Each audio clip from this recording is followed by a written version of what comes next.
Guys, kamusta? Gusto ko lang i-share sa inyo tong iniinom kong coffee. Sa tingin ko, maganda to sa may mga kapwa ko mga SCI or spinal cord injury. Kasi madalas sa atin yung mga yung stimulus or stimulants na nangyayari sa katawan natin.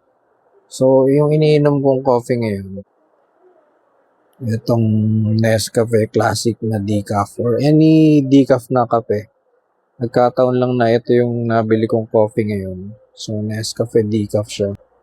So, for me kasi, maganda yung decaf kasi nababawasan yung yung stimulant sa lower injury ng part ng body natin or yung body na hindi na natin control. Like for example, for me, T5, T6 ako eh. So, complete. So, yung waist downward ko is paralyzed. Hindi ko control yung waist downward ko. So, pagka nagkakaroon ako ng problem sa nerves, madalas yung spasm and then, syempre hindi ko kontrolado yung bowel and bladder ko. So, madalas nagkakaroon din ako ng problema nun. So, okay sa akin yung decaf na coffee. Partner ko sa kanya is nilalagyan ko ng honey.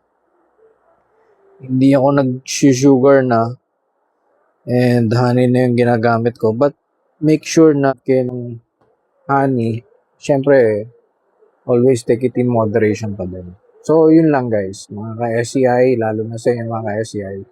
Ito yung nakita ko na okay. Salamat.